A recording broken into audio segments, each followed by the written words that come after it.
السلام علیکم ورحمۃ اللہ وبرکاتہ۔ الحمد للہ رب العالمین والصلاة والسلام علی اشرف الانبیاء والمرسلین نبینا محمد وعلی آلہ وصحبہ اجمعین ومن تبعہم بإحسان الی یوم الدین، اما بعد۔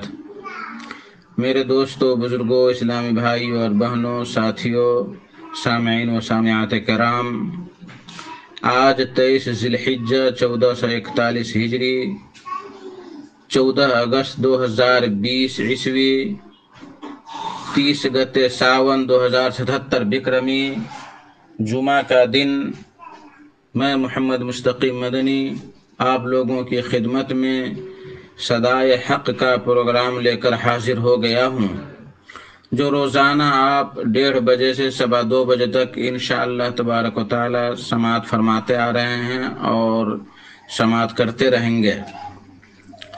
تو لیجئے ہم اور آپ مل کر سب سے پہلے تلاوت قرآن مجید سنتے ہیں۔ اعوذ باللہ من الشیطان الرجیم، بسم اللہ الرحمن الرحیم۔ قل اتحاجوننا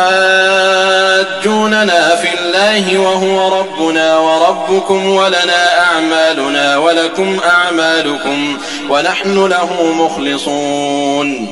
ام تقولون ان ابراہیم واسماعیل واسحاق ویعقوب والاسباط كانوا هودا او نصارا قل اانتم اعلم ام اللہ ومن اظلم ممن كتم شهادة عنده من الله وما الله بغافل عما تعملون۔ تلك أمة قد خلت لها ما كسبت ولكم ما كسبتم ولا تسألون عما كانوا يعملون۔ الله أكبر۔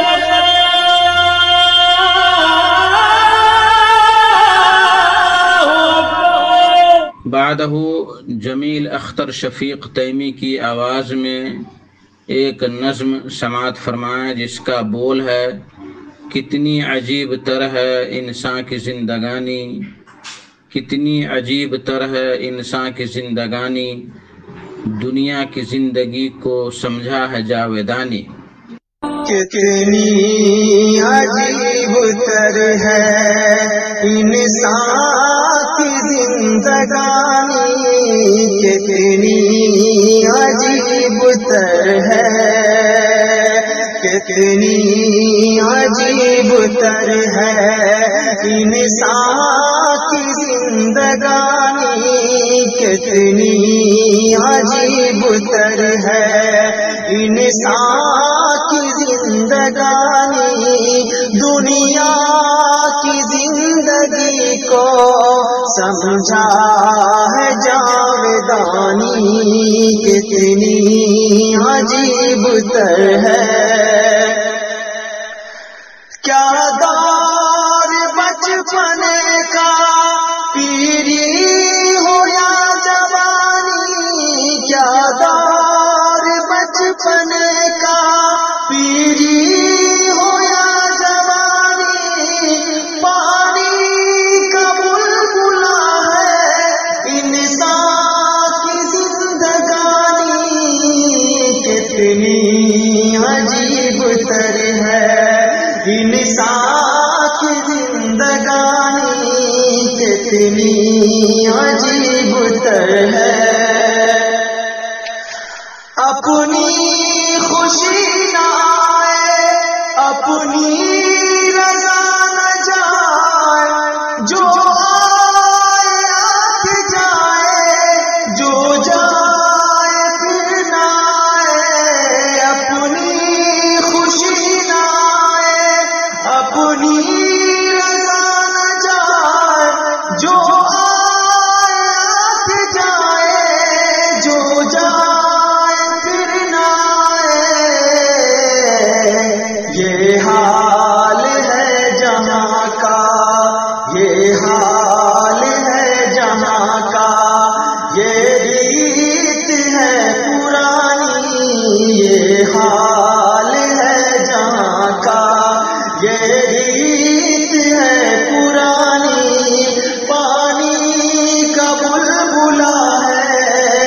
انسان کی زندگانی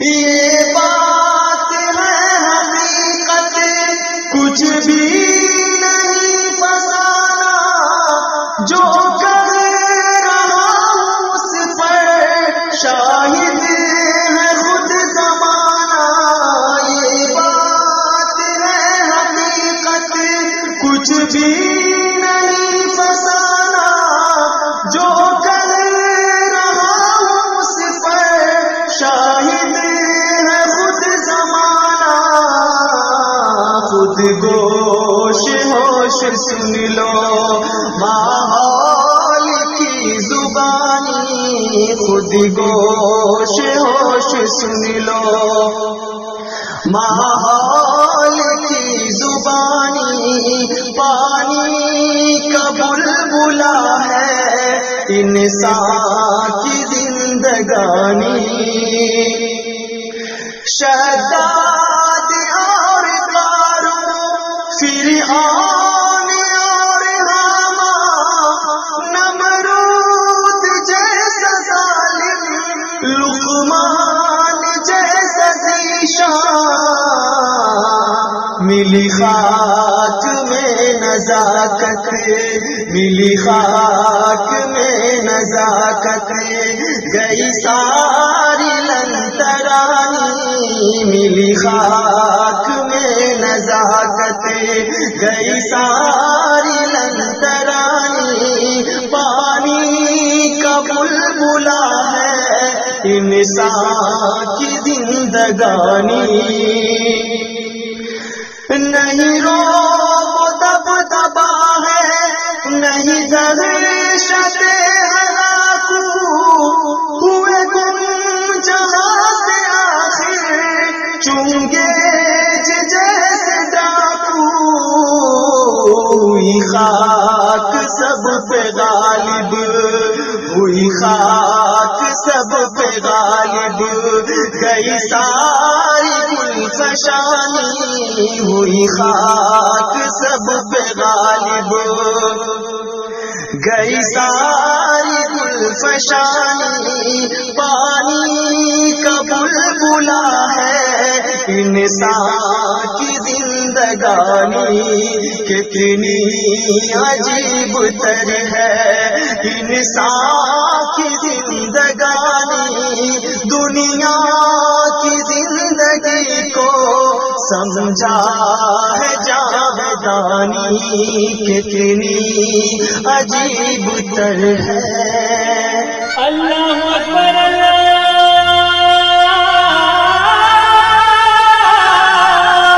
اکبر۔ میرے محترم ساتھیوں، بزرگوں، دوستو، آج کا خطاب ہے فضیلت الشیخ ظہیر الدین السلفی کا، جو کلیہ فاطمۃ الزہرا للبنات دھنوجی کٹیا 3 دھنوشا نیپال میں مدرس ہیں، اور ان کا موضوع ہے پانی ایک عظیم نعمت ہے۔ پانی اللہ تبارک و تعالیٰ کی بہت بڑی عظیم نعمت ہے، اور اسی کے ذریعے سے اللہ تعالیٰ نے ہر زندہ چیز کو جاودانی عطا فرمایا ہوا ہے۔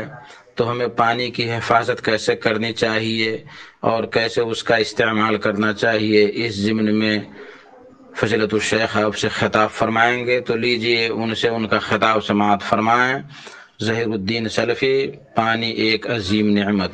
الحمد للہ رب العالمین والعاقبۃ للمتقین والصلاة والسلام على أشرف الأنبياء والمرسلين نبينا محمد وعلى آله وصحبه أجمعين ومن تبعهم بإحسان إلى يوم الدين أما بعد فقد قال الله تبارك وتعالى في القرآن المجيد أعوذ بالله من الشيطان الرجيم بسم الله الرحمن الرحيم وأنزلنا من السماء ماء بقدر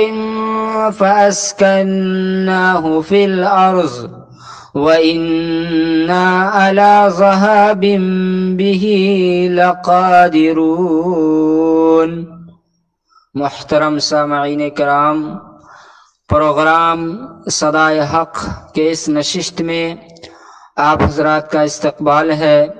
السلام علیکم ورحمۃ اللہ وبرکاتہ۔ آج کی نشست کا موضوع ہے پانی ایک عظیم نعمت۔ سامعین کرام، ابھی میں نے خطبہ مسنونہ کے بعد سورۃ المؤمنون کی ایک آیت آپ کے سامنے روبرو تلاوت کی ہے۔ اللہ تبارک و تعالی نے اس آیت میں ارشاد فرمایا وَأَنزَلْنَا مِنَ السَّمَاءِ مَاءً بِقَدَرٍ، ہم نے آسمان سے ایک اندازے کے مطابق پانی برسایا یا مخصوص مقدار میں پانی برسایا۔ فَأَسْكَنَّاهُ فِي الْأَرْضِ، پھر اس پانی کو ہم نے زمین میں ٹھہرایا۔ وَإِنَّا عَلَى ذَهَابٍ بِهِ لَقَادِرُونَ، اور اس پانی کو لے جانے پر ہم قدرت رکھتے ہیں۔ اس آیت میں پانی کے حوالے سے اللہ رب العالمین نے 3 بڑی باتیں بتائی ہیں۔ پانی کہاں سے آتا ہے اور کہاں جاتا ہے اور آئندہ کیا ہو سکتا ہے۔ کہا کہ پانی آسمان سے برستا ہے، آسمان سے نازل ہوتا ہے بارشوں کے ذریعہ، اور پھر وہ کہاں جاتا ہے؟ زمین میں ٹھہرتا ہے۔ اللہ رب العالمین نے پانی کو زمین میں ٹھہرانے کا ایک انتظام کر رکھا ہے۔ اور پھر تیسری بات یہ بتائی کہ وَإِنَّا عَلَى ذَهَابٍ بِهِ لَقَادِرُونَ، اللہ اس بات پہ قادر ہے کہ پانی کو انسان کے قابو سے باہر کر دے، انسان کی دسترت سے باہر کر دے، انسان کی استطاعت سے باہر کر دے۔ حضرات، اس آیت کی روشنی میں میں آج کے اس نشست میں پانی کے حوالے سے گفتگو کرنے جا رہا ہوں کہ شرعی نقطہ نظر سے پانی کتنا اہم ہے اور کس قدر اہم ہے۔ حضرات، پانی زندگی ہے اور زندگی پانی ہے۔ قرآن مجید میں یہ مضمون کئی جگہ بیان کیا ہے۔ انسانی زندگی میں، اس کائنات میں پانی کی اہمیت کے لیے یہ بات کافی ہے کہ بعض اہل علم کے بقول اس کائنات کی سب سے پہلی مخلوق پانی ہے۔ بعض اہل علم نے کہا ہے کہ عرش پانی سے پہلے ہے، عرش پہلی مخلوق ہے، لیکن یہ تو بات طے ہے کہ پانی کا شمار اس زمین کی اول ترین مخلوقات میں سے ہے۔ پانی اس وقت تھا جب اس کائنات میں انسان نہ تھا، پانی اس وقت تھا جب یہ زمین نہ تھی، پانی اس وقت تھا جب یہ آسمان نہ تھے۔ پیارے نبی صلی اللہ علیہ وسلم نے ایک حدیث میں ارشاد فرمایا کہ اللہ رب العالمین نے زمین اور آسمان کو پیدا کرنے سے 50,000 قبل مخلوقات کی تقدیر لکھی، اور اس وقت اس کا عرش پانی پر تھا۔ اللہ اکبر۔ دیکھو زمین اور آسمان ابھی پیدا نہیں ہوئے ہیں، زمین اور آسمان کی تخلیق سے 50,000 سال پہلے کی بات ہے۔ اللہ نے جب مخلوقات کی تقدیر لکھی تو آپ فرما رہے ہیں کہ اس وقت اللہ رب العالمین کا عرش پانی پر تھا۔ اس سے اندازہ کیجئے اس کائنات میں پانی کا وجود کتنا قدیم ہے، اور جیسے پانی اس کائنات کی قدیم ترین مخلوق ہے، شریعت بتاتی ہے کہ عالم آخرت جو آنے والا عالم ہے، ابدی عالم ہے، دائمی عالم ہے، جو کبھی فنا ہونے والا نہیں ہے، اس عالم آخرت میں بھی، اس عالم لافانی میں بھی یہ پانی کی نعمت پائی جائے گی۔ چنانچہ ہم قرآن مجید میں کتنی آیتوں میں پڑھتے ہیں جنت کے حوالے سے، جنات تجری من تحتها الانہار، اللہ ایمان والوں کو ایسی جنتوں میں داخل کرے گا جن جنتوں کے نیچے سے نہریں بہتی ہوں گی۔ سورہ محمد میں اللہ تبارک و تعالی نے جنت کے نہروں کا تذکرہ کرتے ہوئے فرمایا، مثل الجنت التي وعد المتقون فيها انہار من ماء غیر آسن وانہار من لبن لم يتغیر طعمه وانہار من خمر لذة للشاربین وانہار من عسل مصفى۔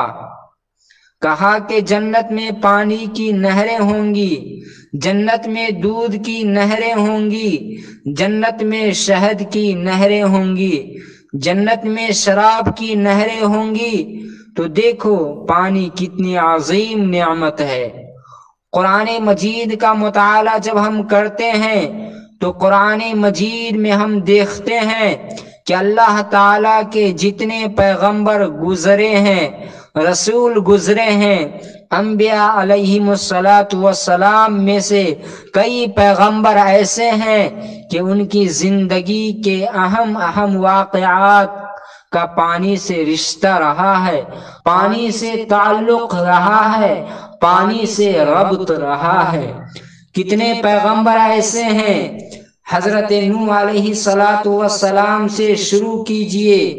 حضرت نوح علیہ السلام کی زندگی کے واقعات جب ہم پڑھتے ہیں، اللہ رب العالمین نے ان کی قوم کو پانی کے عذاب سے ہی جو اللہ نے برباد کیا تھا، پانی کا عذاب ہی ہے، پانی کا عذاب ہی ان پر مسلط کیا تھا۔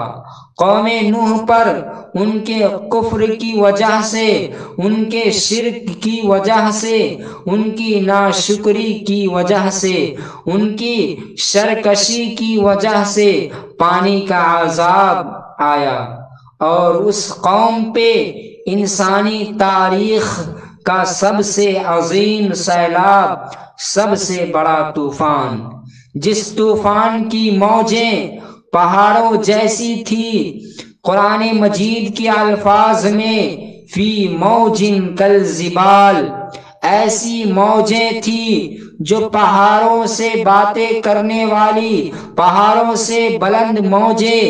تو نوح علیہ السلام کی قوم کو اللہ نے پانی سے برباد کیا، پانی سے ڈبویا، پانی میں غرق کیا۔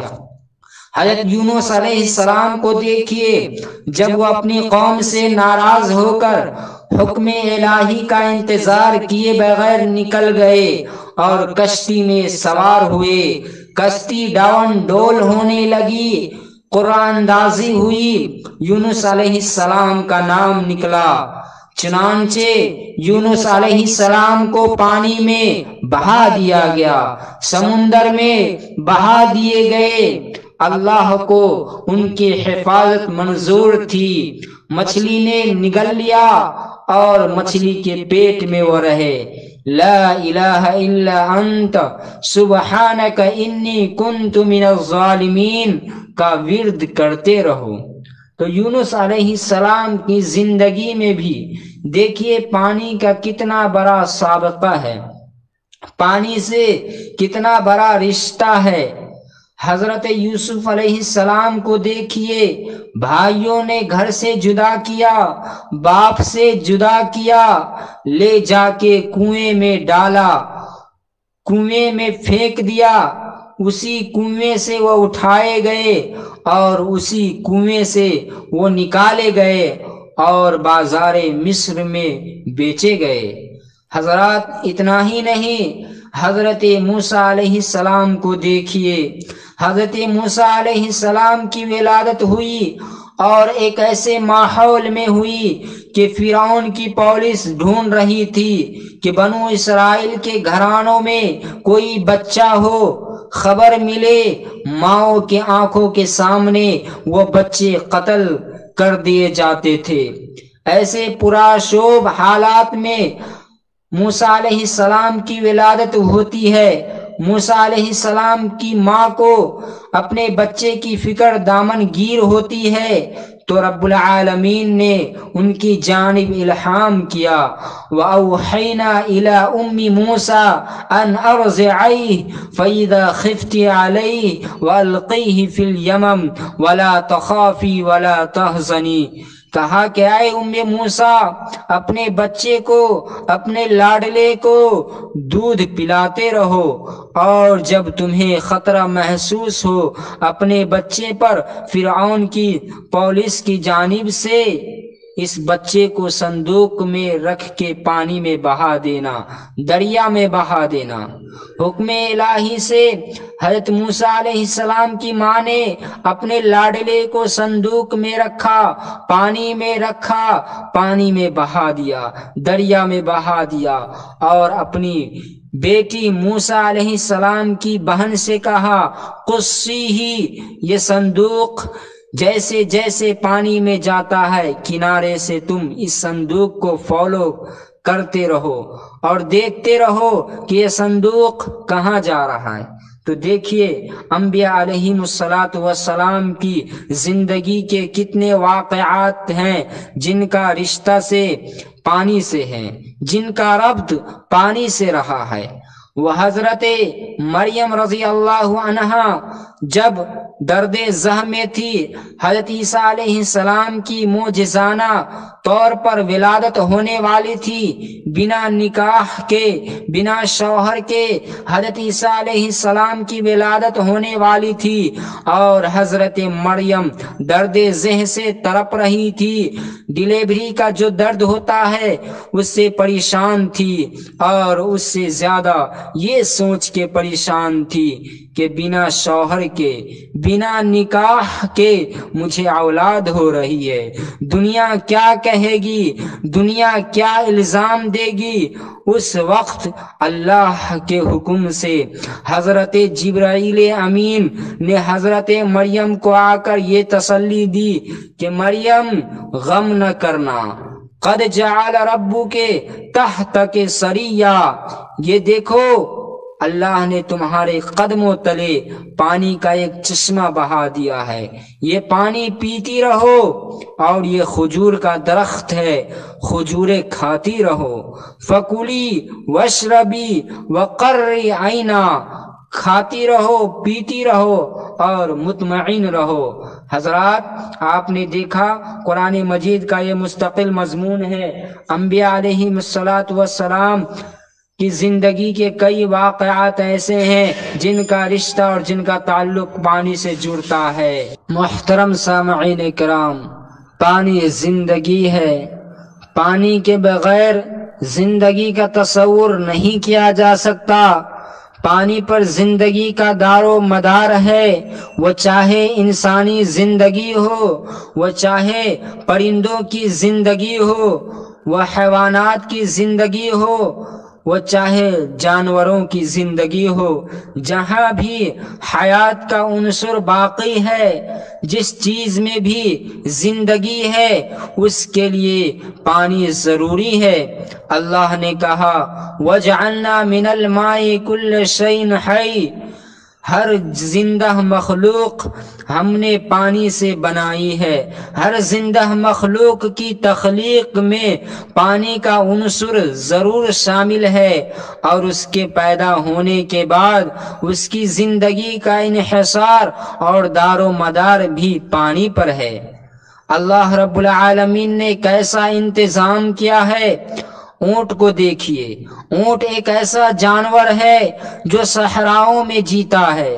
اونٹ کی پوری زندگی صحراؤں میں گزرتی ہے۔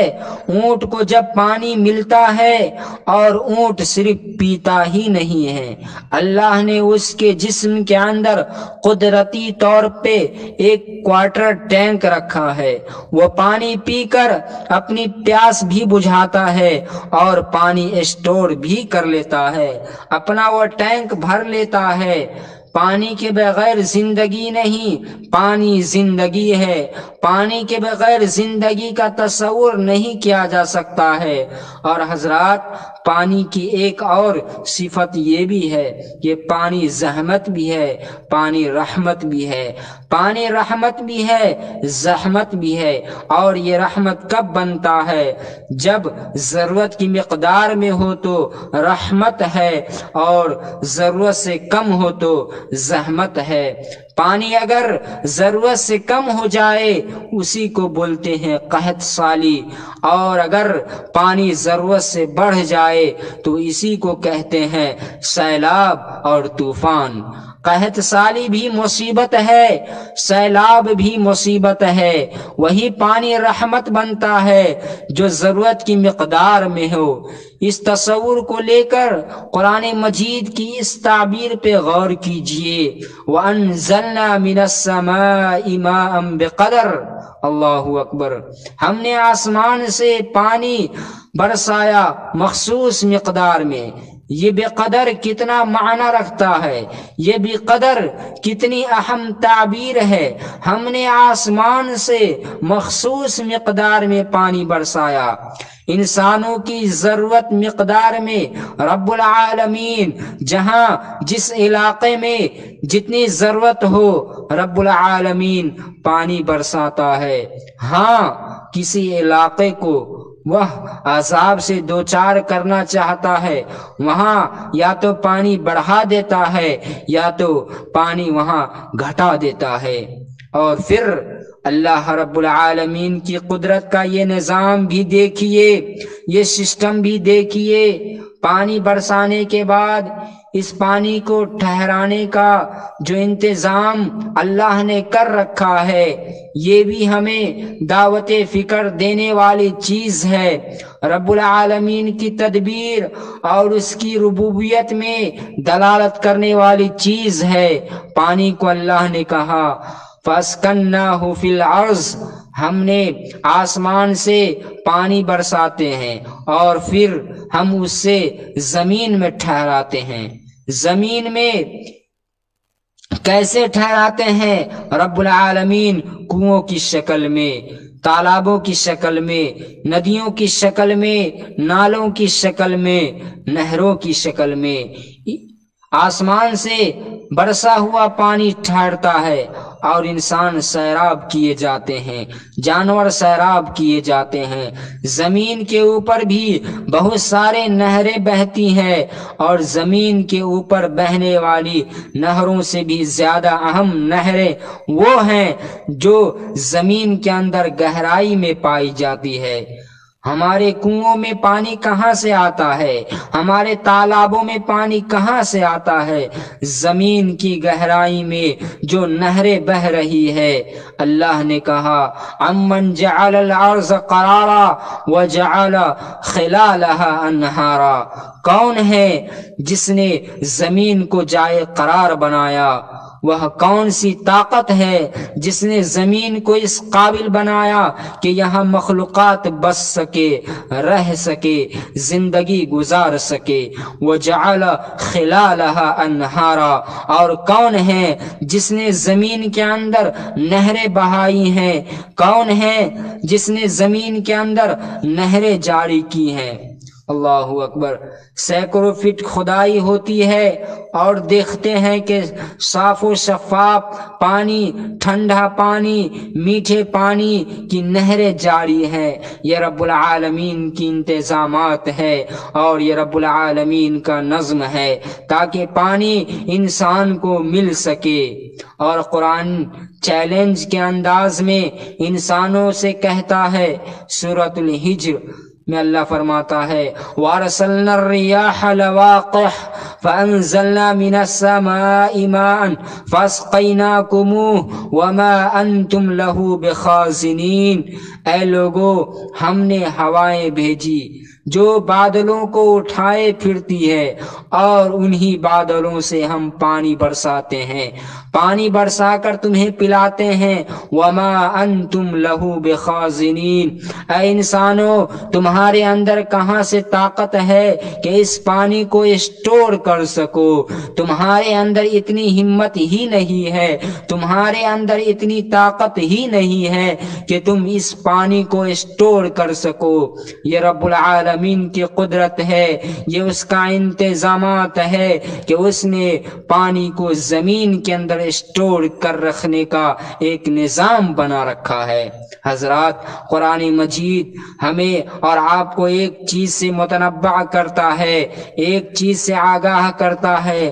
قرآن کہتا ہے کہ دیکھو یہ پانی، اس پانی تک تمہاری رسائی، تمہاری پہنچ تبھی ہو سکتی ہے جب زمین کے اندر وہ ایک سطح تک ہو، اس کی ایک مقدار سطح ہے، اس سطح کے اوپر رہو گے تبھی تم پانی تک پہنچ سکتے ہو۔ اگر یہ پانی زمین کی کافی گہرائی میں چلا جائے، تمہارے سائنس کی بس کی بات نہیں کہ تم اس پانی تک پہنچ سکو۔ اللہ نے کہا قل ارأيتم ان اصبح ماؤكم غورا فمن يأتيكم بماء معين۔ اے پیغمبر، پوچھو ان انسانوں سے، قرآن کا سوال ہے، پوری دنیا انسانیت سے، یہ پانی اگر زمین کی گہرائی میں چلا جائے، یہ پانی اگر زمین کی گہرائی میں چلا جائے، جو پانی آج تم تالابوں سے لے رہے ہو، کنووں سے لے رہے ہو، تمہارا یہ پانی اگر زمین کی گہرائی میں چلا جائے، کون سی طاقت ہے جو اس بہتے پانی کو دوبارہ تمہارے پاس لا سکے؟ اس ترقی یافتہ شہر کیپ ٹاؤن میں کیا ہوا؟ پانی ختم ہو گیا، کیپ ٹاؤن کی زمین میں پانی ختم ہو گیا، وہاں بورڈ ڈالا، لو سینکڑوں ہزار فٹ کھدائی کر لو، پانی نہیں ملنے والا۔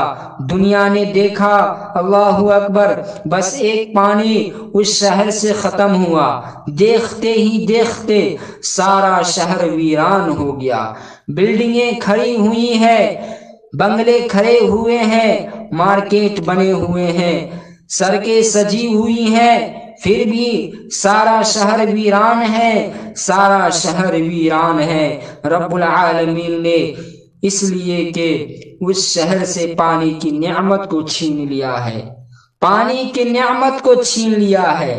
پانی ختم ہوا، شہر ویران ہو گیا، پانی ختم ہوا، شہر کی تہذیب مٹ گئی، پانی ختم ہوا، شہر کی زندگی ختم ہو گئی۔ اللہ اکبر، یہ کتنی بڑی آفت ہے، یہ کتنی بڑی مصیبت ہے، یہ کتنا بڑا امتحان ہے، یہ کتنی بڑی آزمائش ہے۔ یہ ایسا کیوں ہے؟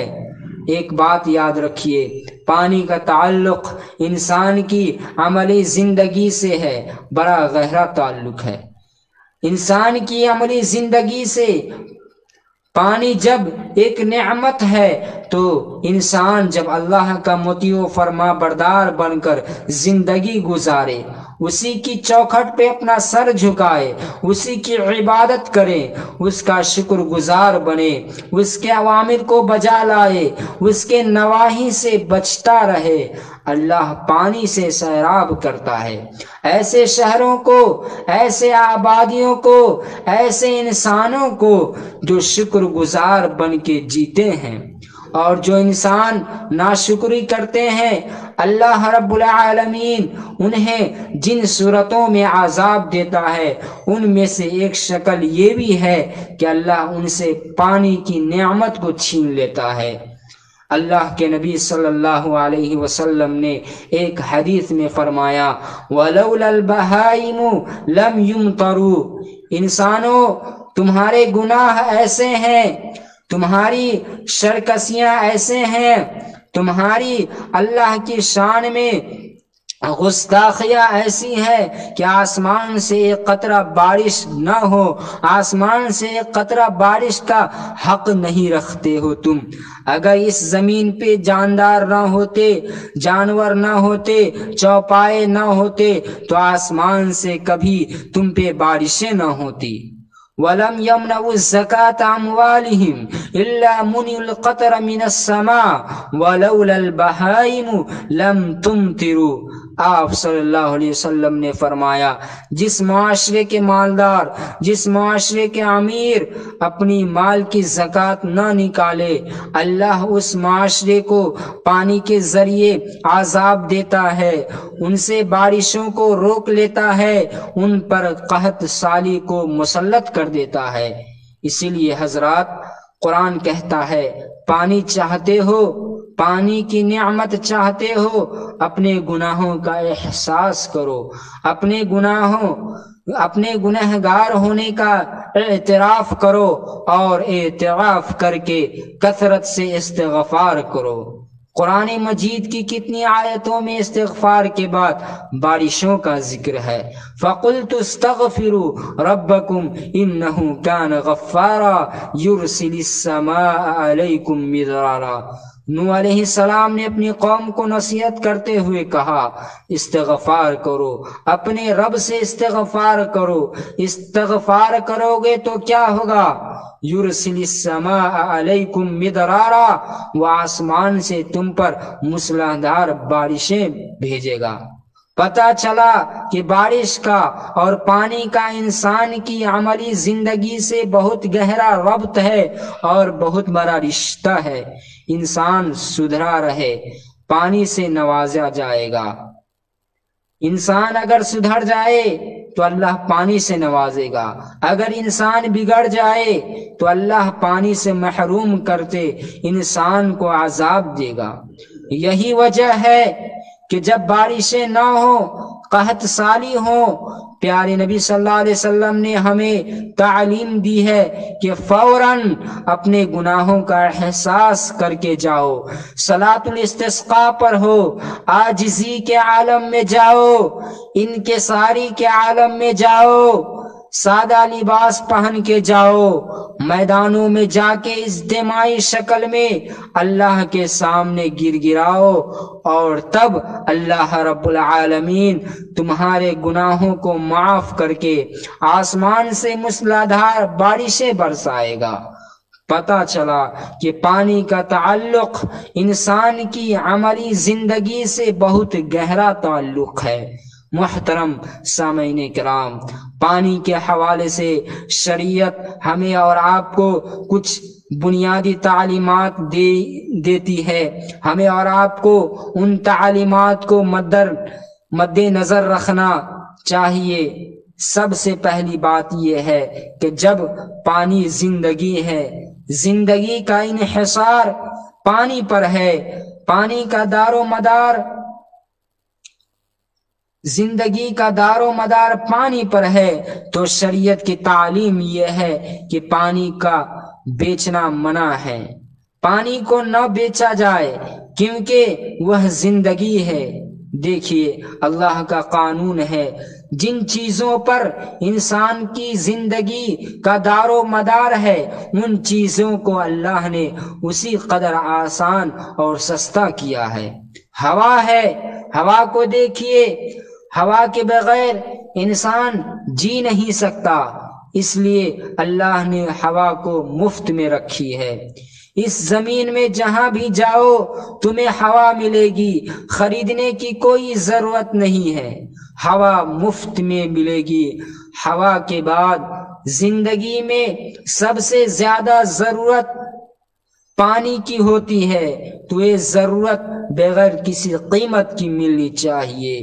آپ صلی اللہ علیہ وسلم نے فرمایا الناس شرکاء فی ثلاث الماء والکلو والنار، تین چیزیں ایسی ہیں ان تین چیزوں میں سارے لوگوں کا حق ہے، سارے لوگ شریک ہیں، کوئی یہ نہیں کہہ سکتا کہ یہ صرف میرا ہے، کسی کو نہیں دوں گا۔ پہلی چیز آپ نے کہا پانی، دوسری چیز گھاس ہے، چراہ گاہ ہے، جیسے تمہارے جانور چرتے ہو، دوسرے کے بھی جانور کا بھی حق ہے۔ تیسری چیز آپ نے فرمایا آگ، کہا کہ تم سے کوئی آگ مانگتا ہے تو دے دو، یہ نہ کہو کہ یہ میری آگ ہے تمہاری نہیں۔ اسی طرح سے حضرات شریعت کی ایک تعلیم یہ بھی ہے کہ پانی پر جب زندگی کا انحصار ہے اور دار و مدار ہے تو معاشرے کے ہر فرد کو پانی کی فکر کرنی چاہیے، اس کی حفاظت کرنی چاہیے، اس لیے کہ پانی پیا جاتا ہے، پانی نظافت کے لیے استعمال کیا جاتا ہے، طہارت کے لیے استعمال کیا جاتا ہے، انسان اس سے غسل کرتا ہے، انسان اپنے کپڑے اس سے صاف کرتا ہے، پانی کے بہت سارے استعمالات ہیں، جب یہ انسان کی غذا بھی ہے، جبکہ یہ انسان کی غذا بھی ہے اور انسان کی بہت ساری مصلحتیں اس سے وابستہ ہے۔ شریعت کہتی ہے پانی کو پاک صاف رکھو، وہ جہاں بھی ہے، وہ ندی کی شکل میں رہے، وہ نالے کی شکل میں رہے، وہ کنویں کی شکل میں رہے، وہ تالاب کی شکل میں رہے، پانی میں کچرا نہ پھینکو، پانی میں غلاظتیں نہ ڈالو۔ آپ صلی اللہ علیہ وسلم نے فرمایا لا یبولن احدکم فی الماء الدائم، تم میں سے کوئی شخص ٹھہرے ہوئے پانی میں پیشاب نہ کرے۔ ٹھہرا ہوا پانی وہ جتنا بھی ہو، جتنی بھی مقدار میں ہو، تھوڑا ہو یا زیادہ ہو، پانی میں کبھی پیشاب نہ کرو۔ کیوں؟ آپ نے فرمایا ثم یغتسل فیہ، آج تم پیشاب کر دو گے، کل ہو سکتا ہے تمہیں اسی پانی سے غسل کرنے کی ضرورت پیش آ جائے، تمہارا ضمیر گوارا نہیں کرے گا۔ اگر ذوق سلیم اور فطرت سلیمہ پر تم قائم رہو گے، تمہارا ذوق تمہیں کبھی بھی اجازت نہیں دے گا۔ شریعت کی تعلیم ہے کہ پانی پاک رہنا چاہیے، صاف رہنا چاہیے، پانی گدلا نہیں رہنا چاہیے، اس لیے کہ اسی سے سماج میں، معاشرہ میں، قوم میں، ملت میں، ملک میں، سوسائٹی میں بیماریاں پھیلتی ہے، امراض پھیلتے ہیں، اور گدلا پانی پی کر بستیاں، نسلیں بیمار پڑ جاتی ہے اور اموات کے شکار ہو جاتے ہیں۔ اسی طرح سے شریعت کی ایک تعلیم یہ بھی ہے کہ پانی جب زندگی ہے تو پانی کی حفاظت کرنی چاہیے، پانی میں اسراف نہیں کرنا چاہیے، فضول خرچی نہیں کرنا چاہیے، جتنی ضرورت ہے اتنا ہی استعمال کرو۔ ہمارا حق پانی پر اتنا ہی ہے جتنی کی ضرورت ہے، پانی میں فضول خرچی نہ کرو۔ پیارے نبی صلی اللہ علیہ وسلم کی سنت تھی کہ آپ کا وضو ایک مد میں ہو جاتی تھی، آپ ایک مد سے وضو کر لیا کرتے تھے، اور ایک مد کتنا ہوتا ہے جانتے ہیں؟ ایک مد آدھا لیٹر پانی سے کچھ زیادہ ہوا، اور ایک سا سے آپ غسل کر لیا کرتے تھے، ایک سا سے آپ کا غسل ہو جاتا تھا، جو کہ ایک سا 4 مد کا ہوتا ہے۔ غلط ہے کہ ہم وضو کر رہے ہیں، نل کی کھول دیے چھوڑ دیے ہیں، بس شروع میں جو وضو کے لیے کھولا تو آخری تک کھلا ہی چھوڑ دیے، حمام میں گھس گئے، گھنٹے گھنٹے بالٹیاں انڈیلتے جا رہے ہیں اپنے اوپر، اسراف ہے، فضول خرچی ہے۔ الماء هو الحیاء فحافظوا علی حیاتہ، پانی زندگی ہے، لہذا پانی کی حفاظت کر کے اپنی زندگی کی حفاظت کرو، فضول خرچی نہ کرو۔ اور حضرات، شریعت کی ایک تعلیم یہ بھی ہے کہ پانی جب زندگی ہے تو دوسروں کو بھی پلانا بہت بڑی زندگی ہے۔ پانی زندگی ہے تو پیاسوں کو پلانا بہت بڑی نیکی ہے، اور اس میں مذہب اور دین کی تفریق بھی نہیں روا ہوئے۔ کسی کافر کو پانی پلا رہے ہو بہت بڑی نیکی ہے، کسی یہودی کو پانی پلا رہے ہو بہت بڑی نیکی ہے، کسی کرسچن اور کسی عیسائی کو پانی پلا رہے ہو تو بہت بڑی نیکی ہے۔ انسان تو انسان، کسی پرندے کو پانی پلا رہے ہو تو بہت بڑی نیکی ہے، کسی جانور کو پانی پلا رہے ہو بہت بڑی نیکی ہے۔ لہذا خیال رکھو کہ اگر اپنے گھروں میں جانور پالتے ہو، پرندے پالتے ہو، انہیں کھانا کھلانا، پانی پلانا رہنا چاہیے۔ اگر انہیں کھلاؤ گے نہیں، پلاؤ گے نہیں، وہ بے زبان جانور ہے، وہ بول نہیں سکتے، اپنی ضرورت کا اظہار نہیں کر سکتے۔ آپ کو خود محسوس کرنا ہے ان کی ضرورت کو۔ پیارے نبی صلی اللہ علیہ وسلم کی وہ حدیث ہم نے سنی ہے، اللہ رب العالمین کے پاس معاف کی گئی وہ عورت، بخشی گئی وہ عورت جس کو پیاسے کتے کی پیاس پہ رحم آ گیا، دیکھا کہ وہ پیاس سے تڑپ کر زمین کو چاٹ رہا ہے، اسے پانی نہیں مل رہا ہے۔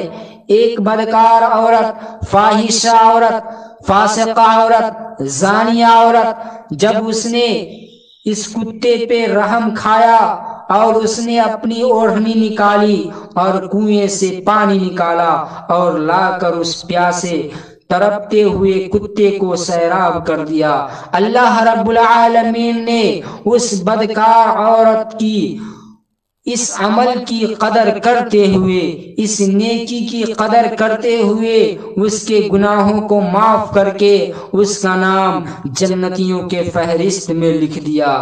اور آپ کو معلوم ہے کہ کتا ایک ایسا جانور ہے جس کو شریعت نے اسے مارنے کا حکم دیا ہے۔ جس جانور کے مارنے کا حکم ہے اسے پانی پلانا اتنی بڑی نیکی ہے۔ ایک زانیہ عورت بخشی جا رہی ہے تو سوچو کہ پیاسے انسانوں کو پانی پلانا کتنی بڑی نیکی ہے۔ یہ موسم گرما ہے، اور موسم گرما میں بہت سارے علاقوں میں پانی کے مسائل ہوتے ہیں۔ بہت بڑی نیکی ہوگی آپ کسی ایسے محلے میں پانی کا انتظام کر دے جہاں پانی کے نظم نہیں ہے، غریب کا محلہ ہے، پانی کا نظم نہیں ہے۔ اگر آپ کم سے کم پیسوں میں بڑی سی بڑی نیکی کرنا چاہتے ہیں تو پانی اس کا سب سے آسان طریقہ ہے۔ ایک ایک گھونٹ اور ایک ایک قطرہ پہ اجر و ثواب پاؤ گے۔ ضرورت ہے کہ پانی کی حفاظت کی جائے۔ دعا ہے رب العالمین سے اللہ تعالی ہم سب کو، آپ سب کو پانی کی اس عظیم نعمت کی قدر کرنے کی توفیق عطا فرمائے، آمین یا رب العالمین۔ والسلام علیکم ورحمۃ اللہ۔ اللہ اکبر اللہ